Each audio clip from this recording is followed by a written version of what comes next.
دوستو، یہ بالکل سچا واقعہ ہے۔ صرف کردار کے نام تبدیل کیے گئے ہیں۔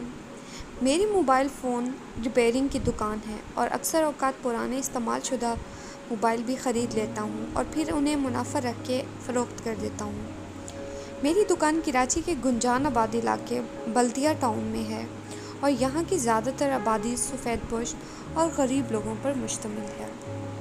ایک دن حسب معمول دکان پر بیٹھا تھا کہ ایک پرانا جاننے والا لڑکا عابد میرے پاس آیا اور کہنے لگا کہ بشارت بھائی، میں نے یہ موبائل فون فروخت کرنا ہے، مجھے پیسوں کی ضرورت ہے۔ میں نے فون کا بغور جائزہ لیتے ہوئے ویسے ہی عادتاً پوچھ لیا کہ بھائی خیریت تو ہے، کیوں بیچ رہے ہو؟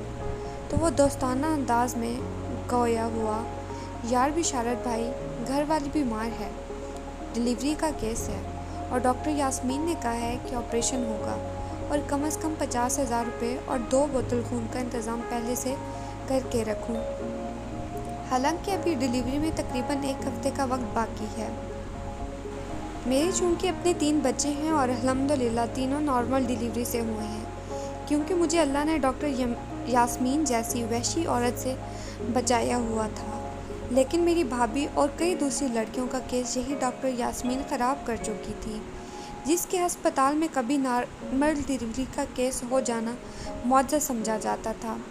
خیر، میں نے اس لڑکے عابد کو اپنے پاس اندر شاپ میں بلوا لیا اور مزید گفتگو کرنے لگا۔ میں چاہتا تھا کہ کسی طرح اس کی مدد کی جائے۔ یہ لڑکا غریب ہے اور گھر کا اکیلا کفیل بھی۔ مزید گپ شپ کے دوران اس نے بتایا کہ اس کی شادی کو ابھی 1 سال ہوا ہے اور یہ اس کا پہلا بچہ ہوگا۔ میں نے اسے بتایا کہ اپنے علاقے کے بہترین ہسپتال چھوڑ کر دور دراز کے بڑے نامی گرامی ہسپتالوں میں جانا سب سے بڑی بے وقوفی ہے، تو اس نے کہا کہ یہاں وہ سب سہولیات نہیں جو وہاں ہیں۔ میں نے مزید سمجھانے کی کوشش کرتے ہوئے اپنی بھابھی اور دیگر علاقے کی لڑکیوں کا حوالہ دیتے ہوئے بتایا کہ میرے 3 بچے ہیں۔ جب میرا پہلا بیٹا سالار پیدا ہونے والا تھا تو اسی ڈاکٹر یاسمین نے کہا تھا آپریشن ضروری ہے، لیکن میں نے ایک دوسرے کے اصرار پر اپنے علاقے کے قریبی ہسپتال میں کیس کروانے کا فیصلہ کیا۔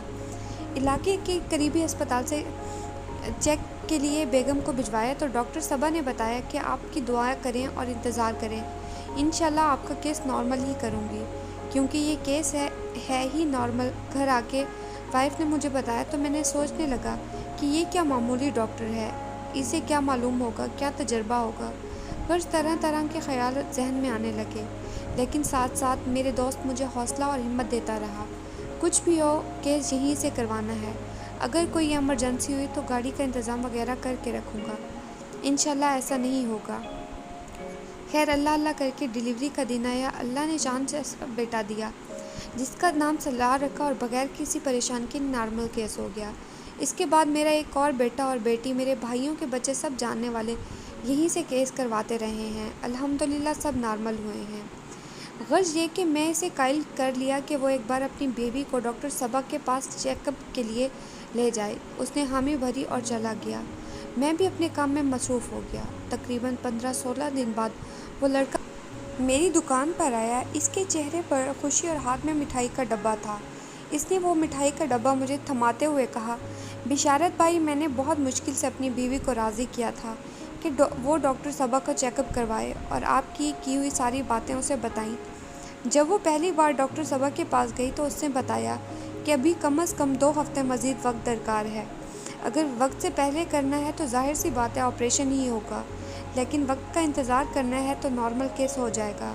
خیر، اس نے میری بیوی کو مطمئن کر دیا، پھر ہم وہیں جانے لگے اور اللہ نے اپنی رحمت سے نوازا ہے۔ میری بیوی نے کہا ہے کہ سب سے پہلے یہ مٹھائی موبائل شاپ والے دوست کو دے کر آنا، اس کے دل سے آپ کے لیے بہت دعائیں نکلی ہیں۔ میری آنکھوں میں خوشی کے آنسو آ گئے۔ دوستو، جہاں اس معاشرے میں درندہ صفت کے ڈاکٹر موجود ہیں، وہیں فرشتہ صفت ڈاکٹرز کی بھی کمی نہیں ہے۔ بس آپ نے لوگوں کی آگاہی دینی ہے، اچھے مشورے دینے ہیں، اپنا تجربہ بتانا ہے کہ کس ہسپتال سے آپ کو مایوسی ہوگی اور کہاں سے اچھا علاج ہوگا، تاکہ جس جگہ آپ نے دھوکہ کھایا ہو وہاں کوئی دوسرا نہ کھا سکے۔ مزید ایسی ویڈیوز کے لیے ہمارے چینل کو سبسکرائب کریں اور نیچے دیے گئے بیل آئیکن کو دبانا مت بھولیے گا تاکہ نئی آنے والی ویڈیوز کا نوٹیفیکیشن آپ بر وقت اور بآسانی حاصل کر سکیں۔ شکریہ۔